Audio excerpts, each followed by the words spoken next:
unfortunately. Yeah. Even though I don't think the motive was such, but often the road to hell is paved with good intentions as Yeah. well. Yeah. But yeah, I think doubling back to, I mean, we're kind of on this topic anyway. You Mm, mentioned, the HSC really shouldn't be the end goal, and yeah. I think it's really interesting because we talk a lot about goal setting after high school, Mm, which I think makes a lot of sense. I kind of have my thought on this mm, situation, which it's purely my opinion, sure. um, is I feel like I understand why students struggle to set goals and have these frameworks in high school because it's almost like they're not there are not many good goals to have automatically. Like I feel Yeah. like there are some things that make for bad goals, and if I had to like define like a criteria for what makes like a good or bad goal, I think so many of these typical goals we set for ourselves in high school, they're very like arbitrary, Yeah. and sometimes they're out of our control. Yeah. So it's like if you're aiming for an ATAR, if you're aiming for like a certain rank, not everyone can get that rank, or there are other factors at play that can affect your marks. Yeah. Whereas all these goals we set for ourselves in our adult life, um, it's more just often the time frame is a lot more like flexible. Often it's really a better reflection of ourselves. It's not like you can just get unlucky and someone steals your position. I think Yeah. so. I think that's the other thing, which like I would probably theorize or say to like students, um, don't like some goals are just goals not worth having because they Mm, just you yeah. especially with like HC related stuff. If you can't guarantee it, then you're just pushing yourself down a path, and it might not even be your fault if Yeah. it fails. I'll give you a consulting framework Oh if you want a consulting framework to think about goals and you want to be a lot more like robust in yeah, thinking yeah, about yeah. goal setting. It's there's a really famous one I think from McKinsey, which is the acronym SMART, Mhm. and 5 letters for 5 words: specific, measurable, actionable, realistic, and time bound. Mm, So whenever you're thinking about a goal, is it SMART? Yeah. yeah. And like you said, I think you touched on a few of those points. Like Mm, when you said, is if the goal is arbitrary, then it's probably not actionable. yeah. Yeah, it's not specific enough. Yeah. Yeah, and like you said about time, where it's a pretty loose thing. It's not time bound. Mm, Yeah, so yeah, I think thinking about goals and whether they're smart is a helpful framework. I think for kids to think about. yeah. In order to define that it is a legitimate goal. Mm, You know, it's like if the kid said, if a year 12 high school kid said, "Oh, I just want a 99 ATAR," well, yeah, that's pretty specific. That's pretty. I suppose it's actionable. Is it realistic? Is it time bound? I think it's time bound. It may not be realistic. yeah. But yeah, I think the problem tends to be that I think what I would say is having those end goals are in and of itself, it's not bad, Mm, but it tends to be that it's actually not specific enough. yeah. Like, how do you get to an ATAR of 99.95? Well, okay, it's like you need probably a certain specific subject mark Mm, for each of the different HSC courses. You may need a certain rank in your school, like, and I think like yeah, it means having sub goals underneath your ultimate goal, which is just as important when it comes to goal setting. That I think maybe kids may struggle with doing that, because it's about second, third order level thinking. It's like going beyond level 1 to like level 2 to level 3 to level 4. mm, Like second derivative, third derivative, right. I fourth see. derivative. Yeah, and well, not a lot of kids will like to like to think about goals that way yeah. because it's very mentally consuming. Mm, But yeah, I think that's often the blind spot for a lot of high mm, school kids is yeah, their goals aren't smart enough and they don't break down goals deep enough. mm. Yeah, Yeah. yeah. That's a really good point. The other thing I'll mention on Mm, that topic, I always say to all my students anyway, but mm, I'll say it again. Um, I always find when it comes to that specific example, which is not exactly what you mentioned in terms of breaking it down, but in terms mm, of like a really simple rule that I think has always worked for myself mm, and I recommend for students. If you don't want to think about it too hard, I change the goal instead of achieving like a certain mark or a certain rank in a subject. It's more so I want to feel comfortable with the subject. I want to yeah. feel ready to sit the exam. Because I often find, particularly with science, where the Mm, ceiling is quite high in terms of like if you understand the science, like everything in the syllabus, and you're yeah. like really confident you can deal with it. you're practically state rank level anyway. Mhm. So I always tell them, like, if you set on that goal, I think it's healthier. It makes a lot more sense, and you'll probably accidentally surpass your original goal if you're aiming for something like just a random mark Yeah. a lot earlier. Yeah, at least that's like a really simple way I like to bring up that specific example. It sounds like aiming for 100% and you'll still be happy with 90% if you Yeah, land there. exactly. But it's also, I think, to your point, yeah, what I like about what you said is there doesn't seem to be as much of a focus on like a specific number. You know, I think because I think that's often what happens is I think people get disappointed when they don't hit that number. Yeah. And but I think in the bigger scheme of things, like I think you'd be a more successful student if you came out of your chemistry subject like feeling comfortable talking about chemistry, feeling like you've actually learned something and can remember it. Yeah. You know, for example, I had a great tutor, you know, in Sydney Science College, Joey Sao, and you know, he was a good tutor in the sense that never really gave too many, you know, pushes on getting a certain mark or a certain rank in school, but was more just interested about like helping us to go out into the world in whatever field that is, business or science or engineering or whatever, and still seeing where chemistry could be applied. And you know, for a good example, I think I gave a while back was, you know, like as an investor, one of the companies that I looked at was a fertilizer company called Incitec Pivot in Australia. IPL is the ticker code, and that was a business that makes fertilizers but also makes explosives. And you only understand why they can do that if you understand the Haber process, which is something you learn in the optional module. At least this was back in my time. I don't know if it's changed anymore. But I guess just to clarify I'll clarify for the listeners really quickly. You'll probably see it in module 5 for chemistry as a. Right. Some teachers like use it as a case study or an example for questions. If not, module 8, there's a bit of industrial chemistry in there, so you'll see it at the end of year 12. But it's still in there, is the point. Oh, I'm glad to hear that because, you know, for us, you know, we had 4 modules, I think, or actually it could be more, but there was an optional module and it was industrial chemistry. And you learn about the Haber process, like mixing nitrogen, hydrogen to make NH3, like ammonia. And it's only through making ammonia do you realize, like, it's actually really flexible. You could use it to make both fertilizers, but you can also use it to make like explosives. and Incitec Pivot, uses the Haber process every day. And you realize, for me, I find it fascinating just understanding like that equation is what helps those companies be able to operate at scale and to be able to provide low cost fertilizers and explosives. So and that was a stock that I held a while back ago, but it's done well. So you know, who would have thought, you know, chemistry could be useful even for an investor. That's such a good point. I really hope to like even expand my own chemistry knowledge to appreciate more of these things, because there's another example. So I am not as versed with stock picking, so I haven't seen any examples myself. But I know sort of more in like my personal life. I know that looking into things like sort of like either like skincare or looking into like food chemistry or something like that.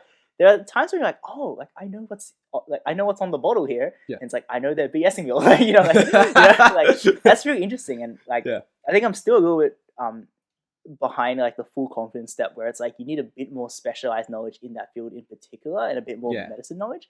But I can see where like if I knew more of this stuff, that legitimately could benefit my life, where like I'm more well informed to make decisions, like consumer decisions. I'm really interested in sort of talking about the concept of mentors. I think definitely want to know a lot more about it, in the sense that I think if there's any industry where it sounds like having mentors and mentees is a lot more of like a commonly established thing, it's definitely sort of in that more like business sort of like corporate world.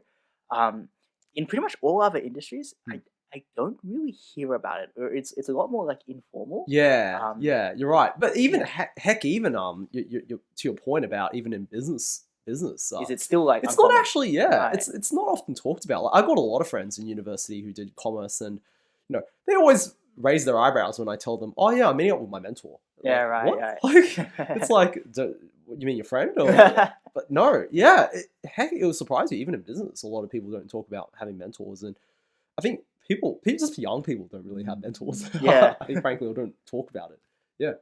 Yeah, that's really that was really interesting to hear, because I was definitely wondering about that. You know, like with Michael's, with your situation, it's like, are you like even like an outlier, even with like among that sort of business background? And it Probably. definitely sounds like it. Yeah, I would say, like, oh my goodness, I probably know, of 10 people, say maybe one or two who would have mentors. Yeah, Like, so it's like 80-90% of people don't have, or don't care, or don't want, or just don't know. And, for me, I'm a big believer in mentors. I now have 4 mentors. Some might say I'm crazy now, like but in a lot of ways, I'm trying to build a moat of mentors. This idea of, like a castle having a moat around it being an act of defense.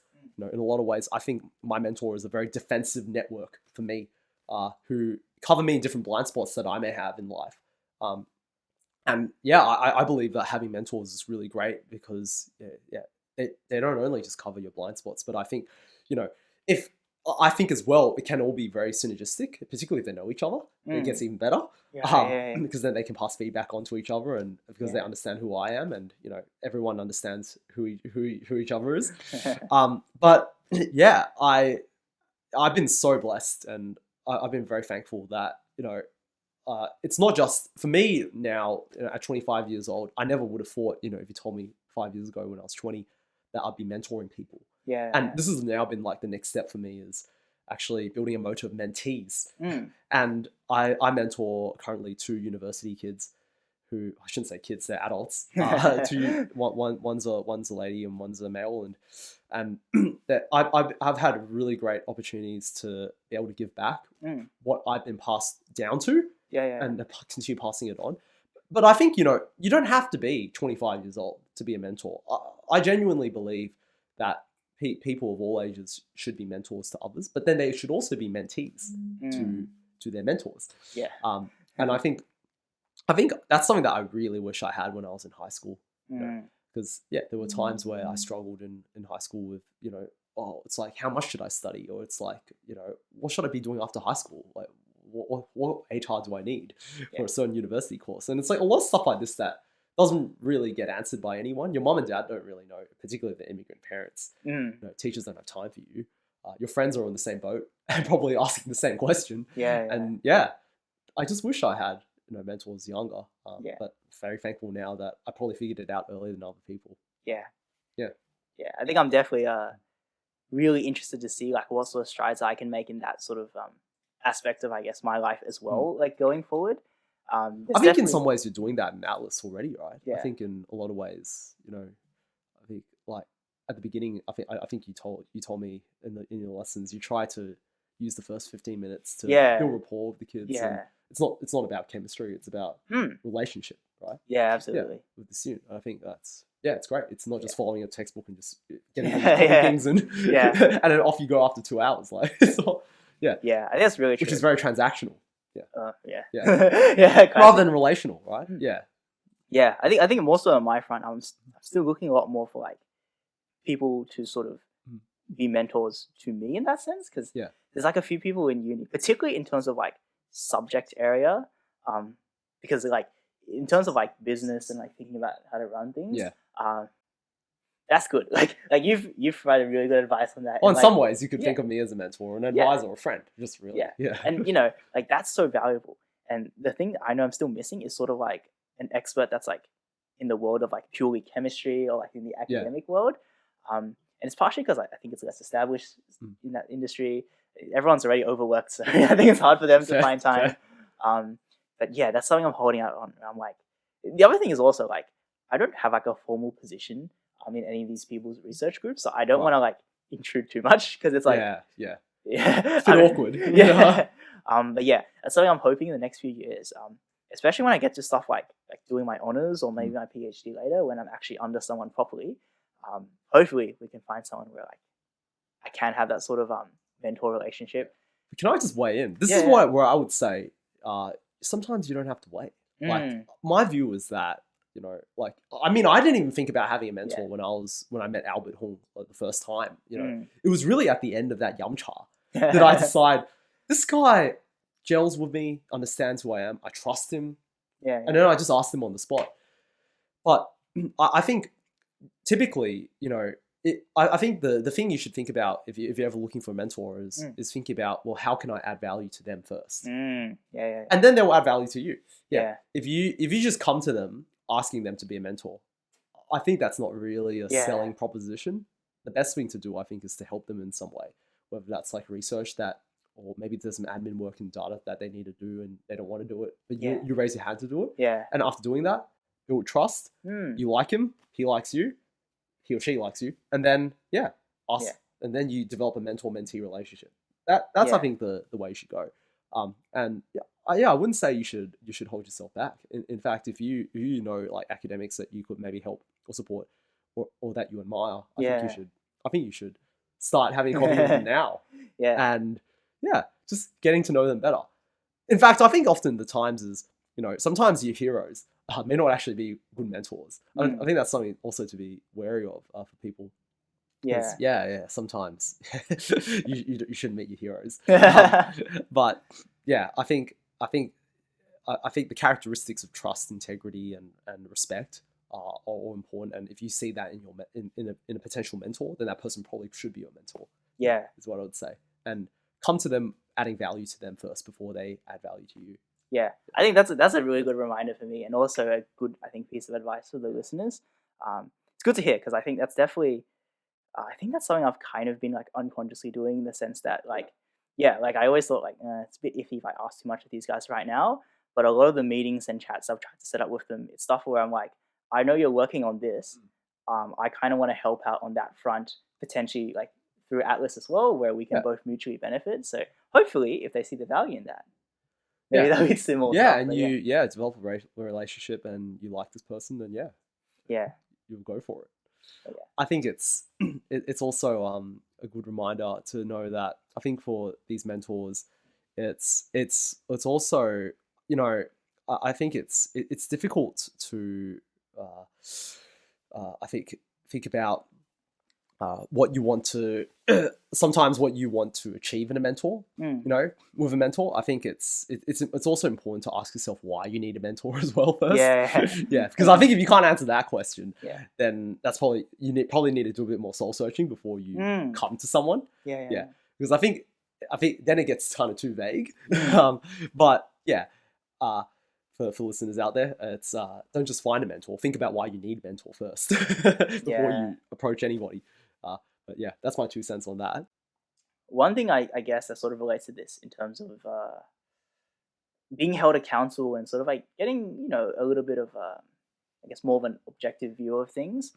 I'm wondering if like any of that has sort of played a role at like certain points in your life where you maybe were about to make a misstep, or already made a bit of one, and you felt like some advice, either from mentors or even just from your general framework, like if some red flag helped you realize that you're about to like make a mistake in that sense, if anything like that has come up in the past.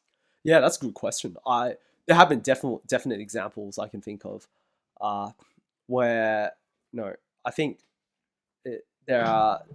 the simplest example I can think of is actuarial studies.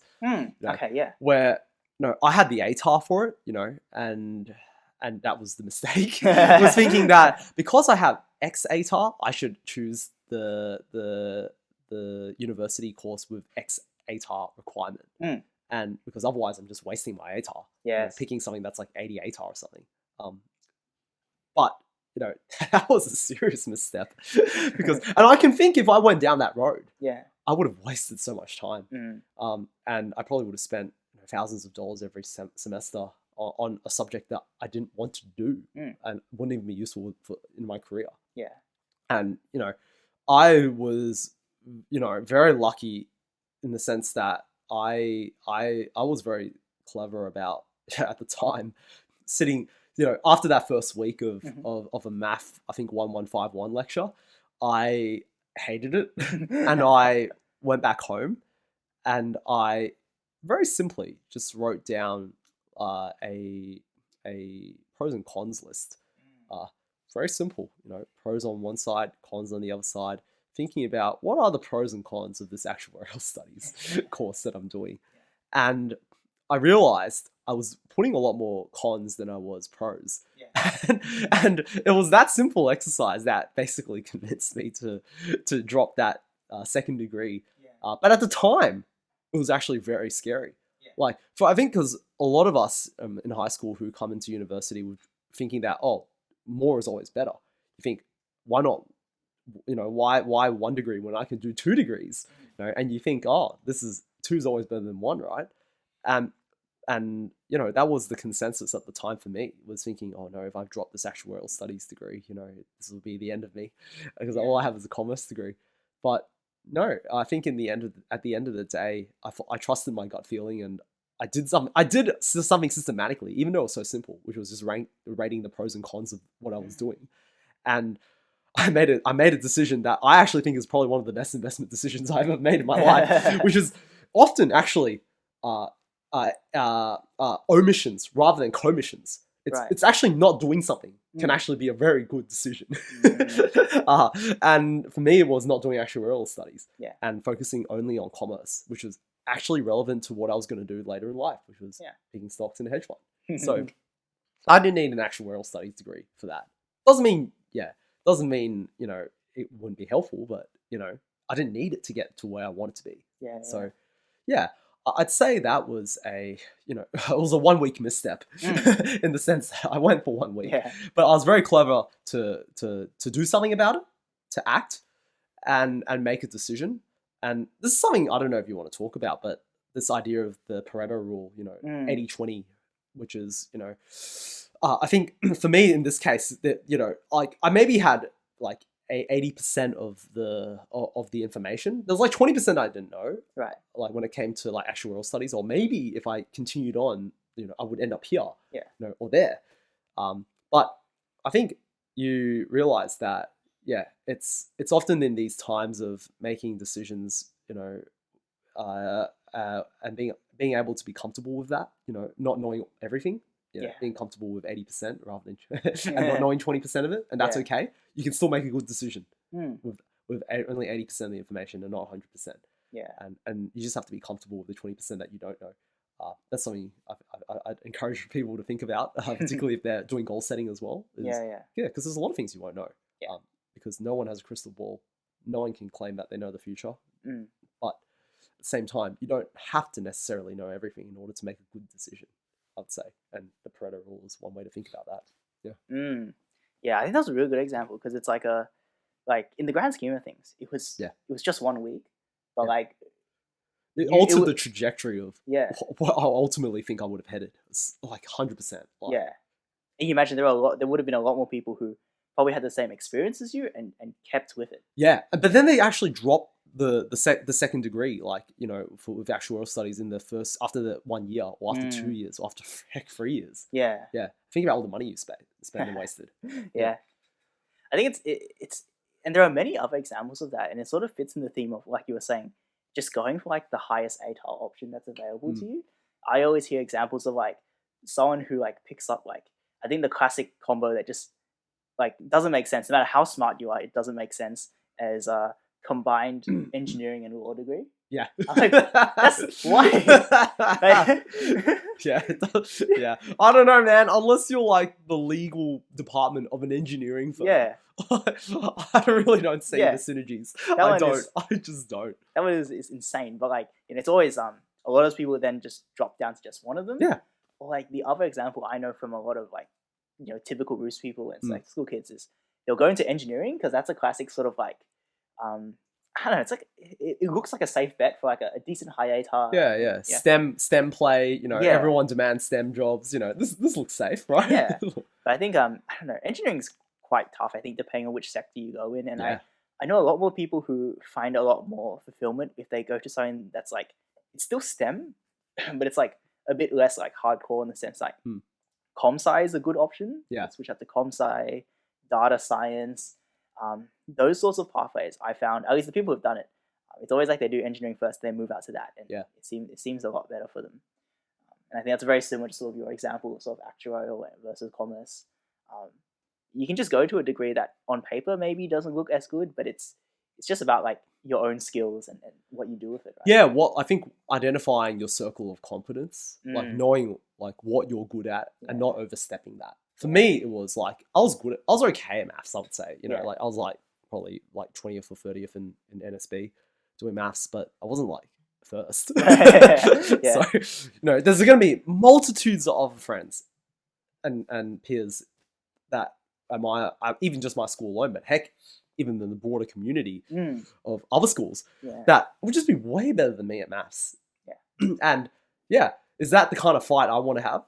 No, probably not. You know, like I pick, Yeah. and I think that's also one of the things that I think I've learned is knowing how to pick my battles. Yeah. Yeah, and knowing to stick in the battles where your circle of competence is better than everyone else. Mm. That's what I would encourage people to think seriously about. It's a good way actually of also framing your goals for the future. Is one way to think about it is, well, what am I actually good at? Yeah. You know, and what sets me apart from other people. Mm. I think those kinds of questions are really helpful questions to help you think about, like informing you of, what goals should you then have, knowing that these are the skills that you have, and how can I best help the world and serve the community? Yeah. That's really interesting. You said, what was that your competence circle of competence? Yeah. That's a really interesting idea in the sense that, like, I think we have to be subtle about how we say this, I guess, but it's like, instead of playing at like your absolute limit of your ability, if you take a step down, the pond that you're in, if you're like comfortably better than a lot of the people in it, you could probably be a lot more successful in that. Yeah. And obviously, I guess we're not saying do the easiest thing possible, but like there's not that. There's a lot of that sweet spot in there. Yeah. And even just to link that to some of the personal things that I think about and I like to tell my students. This is why I tell students, like, if you're actually really keen for it and you think you'd be good at it, I think teaching is a great pathway where like you will objectively be way better than most people in that pathway. If you're like a classic high achieving selective school kid and you have decent communication skills, you're gonna be like well ahead of the curve. Yeah. But like if you want to be fulfilled, if you want to be able to take the leadership roles, fight for the big ones and make a lot of change at say a certain school, you have the skills to do that because you're so much better than everyone else, and you can find a lot of fulfillment and probably a decent amount of reward in doing that. That's what I would like to. I hope some of my students think about in the future. That makes teaching a bit more viable. Yeah. I mean, I don't know if we want to go down that rabbit hole of thinking about, why aren't there more teachers? Oh, yeah, classic. Yeah. There's a lot of reasons why, but it's like I agree with a lot of what you said. It's it's definitely a field where I think it's often very neglected, but I think there's actually a lot of people with a circle of competence for it. But they just decide not to do it for a multitude of reasons. Yeah. But I would really love to see more teachers. I certainly for sure second that. Not just because I'm invested in a high school, but also because I genuinely believe when you think about the leading indicators of rising empires and falling empires, one of the first leading indicators of a rising empire is education ability. When you think about the different empires of the last few centuries, you think about the Dutch Empire, who catalyzed the idea of a stock market. Right, I see. Yeah, it was the Dutch, it was the Royal Dutch Shipment Company, and that was a really like crazy idea at the time, back in the 1600s. And then if you think about like the 1700s and the 1800s, you had the British with the Industrial Revolution. That was incredible. Incredible innovation. Required a lot of intelligence to get there. But yeah, that obviously brought the next empire. And then what about the Americans? Incredible military power. And of course, not discounting the fact that they too were also very clever in terms of the idea of capitalism. But then they became a great empire. And in a lot of ways, you can argue even China now. Very hard workers, very, very smart kids who come out of there, and perhaps probably bringing forth, the Chinese empire that's that's coming. I mean, I'm not here to talk about anything political, but I'm just saying, like, education is always at the forefront of leading a future empire. So never discount it. It's a very key leading indicator, and that's why you need more teachers.